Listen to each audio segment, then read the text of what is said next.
Salam konsumen menggugat, menggugat, menggugat.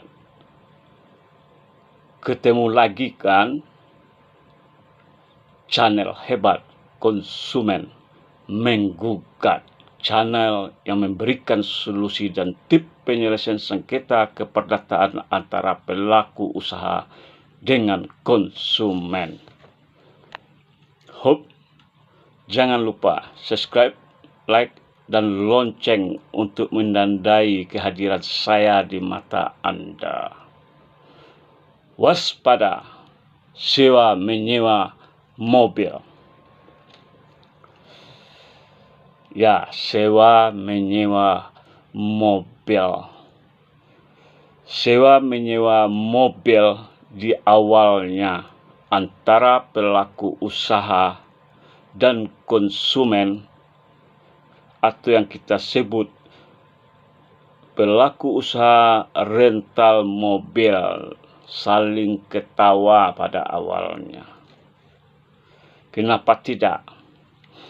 Pengusaha menerima uang dan konsumen tancap gas karena alat transportasi yang dibayangkan akan memperlancar aktivitasnya. Ternyata menimbulkan masalah, polemik, sengketa dengan pemilik mobil. Penyebabnya macam-macam. Ada karena tabrakan, karena mobil hilang, atau kebakaran di sebagian mesin mobil, dan seperti banyak lainnya yang menyebabkan antara pelaku usaha rental mobil dengan konsumen sebagai penyewa bersengketa akhirnya. Siapa yang harus bertanggung jawab terhadap permasalahan ini? Ya, siapa yang bertanggung jawab? Inilah biang masalahnya. Kalau solusi antara kedua belah pihak tidak mencapai titik temu, kita harus kembali ke peraturan dan perundang-undangan. Sewa menyewa adalah suatu persetujuan dengan mana pihak yang satu mengikatkan diri untuk memberikan kenikmatan suatu barang kepada pihak yang lain selama waktu tertentu dengan pembayaran harga yang disanggupi oleh pihak tersebut. Demikian disebut dalam pasal 1548 Kitab Undang-Undang Hukum Perdata. Pihak yang menyewakan diwajibkan untuk 1. Menyerahkan barang yang disewakan kepada penyewa. 2. Memelihara barang yang disewakan hingga barang itu dapat dipakai untuk keperluan yang dimaksudkan. 3. Memberikan si penyewa kenikmatan yang tentram daripada barang yang disewakan selama berlangsung sewa. Hal ini diatur pada pasal 1550 KUH Perdata. Apa saja yang menyebabkan antara penyewa mobil dengan pemilik mobil rental terjadi sengketa atau kisruh tersebut? Seperti saya contohkan mengenai klausula baku, tanggung jawab atas kerusakan mobil. Antara lain menyebutkan soal kerusakan akibat kecelakaan. Pada dasarnya, jika terjadi kerusakan atas barang yang disewa, maka penyewa bertanggung jawab atas segala kerusakan yang ditimbulkan pada barang yang disewakan selama waktu sewa berjalan, kecuali jika ia membuktikan bahwa kerusakan itu terjadi di luar kesalahannya. Hal ini diatur dalam pasal 15N4 KUH Perdata. Jadi, dilihat dari segi hukum perdata, apabila terjadi kecelakaan mobil sewa yang mengakibatkan kerusakan, maka penyewa mobil yang bertanggung jawab atas segala kerusakan yang ditimbulkan, kecuali si penyewa dapat membuktikan bahwa kerusakan itu di luar kesalahannya. Artinya, pencantuman klausul tentang tanggung jawab kerusakan mobil sewaan ada pada tangan penyewa, bukan termasuk klausul baku mengenai pengalihan tanggung jawab, kerana memang aturan tersebut diatur dalam kitab Undang-Undang Hukum Perdata sudah menentukan yang bertanggung jawab atas kerusakan barang yang disewa adalah penyewa, sebagaimana pasal yang saya sebutkan di atas tadi. Kemudian, hal ini perlu untuk memastikan kembali apakah kerusakan yang terjadi pada mobil memang ada sebelum ada perjanjian sewa menyewa atau tidak. Hal ini perlu pembuktian yang pada dasarnya pemberi sewa wajib menyerahkan barang yang disewakan dalam keadaan terpelihara. Pemberi sewa juga wajib melakukan perbaikan pada barang yang disewakan jika perlu dilakukan, kecuali pembetulan itu menjadi kewajiban penyewa, sebagaimana dikatakan pasal 1551 Kitab Undang-Undang Hukum Perdata.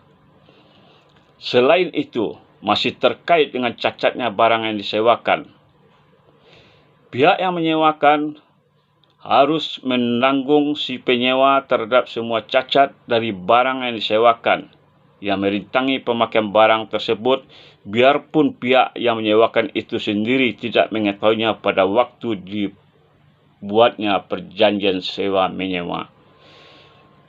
Jika cacat telah mengakibatkan suatu kerugian bagi si penyewa, maka kepada pihak yang menyewakan diwajibkan memberi ganti rugi. Selanjutnya, sengketa antara pelaku usaha mobil atau rental mobil dengan konsumen juga terjadi atas kebakaran mobil. Itu ada juga terjadi, walaupun tidak dikatakan sering terjadi. Menyebut soal kebakaran mobil, pada dasarnya penyewa tidak bertanggung jawab atas kebakaran, kecuali jika pemberi sewa membuktikan bahwa kebakaran itu disebabkan oleh kesalahan si penyewa. Hal ini diatur dalam pasal 1565 Kitab Undang-Undang Hukum Perdata. Logikanya mungkin kita bisa berpikir, baik penyewa ataupun pemilik mobil yang disewakan tentu tidak ada terlintas niat untuk membakar mobil tersebut. Namun, atas kerugian kebakaran mobil, memang ada penyewa akan menjadi klausul baku jika ia termasuk penyewa bertanggung jawab atas kebakaran walaupun bukan diakibatkan oleh penyewa. Begitupun pemberi sewa, kalau penyewa dianggap untuk bertanggung jawab, hal ini bisa buktikan oleh pemilik mobil bahwa kebakaran tersebut memang disebabkan oleh penyewa. Jadi artinya terjadinya berbagai malapetaka ketika sewa menyewa kendaraan tersebut, itu memang perlu pembuktian secara hukum. Kemudian juga sering terjadi sengketa ini diakibatkan atas hilangnya mobil ataupun perangkat mobil yang hilang. Jika selama waktu sewa mobil tersebut sama sekali musnah atau hilang karena kejadian yang tidak disengaja, maka perjanjian sewa gugur demi hukum. Namun, jika hanya sebagian dari barang itu musnah, yakni seperti peralatan mobil yang hilang, maka si penyewa mobil dapat memilih menurut keadaan apakah ia akan meminta pengurangan harga sewa atau ia akan meminta membatalkan perjanjian sewanya, tapi ia tidak berhak atas suatu ganti rugi. Hal ini mengacu pada pasal 1553 Kitab Undang-Undang Hukum Perdata. Akan tetapi harus diingat juga bahwa penyewa berkewajiban merawat barang yang disewa seperti kepala rumah tangga yang baik, memelihara segala peralatannya. Hal ini terdapat dalam pasal 1560 Kitab Undang-Undang Hukum Perdata. Jadi harus dilihat kasus per kasus, apakah memang penyewa telah menjaga barang itu dengan baik atau ia memang tidak hati-hati sehingga mobil tersebut hilang. Yang jelas juga tidak mungkin antara penyewa dan pemilik barang yang disewakan sengaja untuk menghilangkan mobilnya. Sebenarnya sengketa tidak akan terjadi kalau segala sesuatu dipikirkan untuk mengantisipasi yang akan timbul tersebut, seperti untuk mengantisipasi sengketa-sengketa yang akan timbul tersebut. Apa salahnya toh dalam sewa menyewa mobil juga benda tersebut diasuransikan. Inilah kelemahan penyewa atau pemilik sewa yang tidak mengasuransikan kendaraan tersebut sehingga menjadi sengketa perlindungan konsumen atau sengketa keperdataan. Seandainya ketika akad sewa menyewa dibuat, kemudian juga diasuransikan, maka tidak ada persoalan yang akan membuat pikiran mumet mampet dan sengketa terjadi. Salam.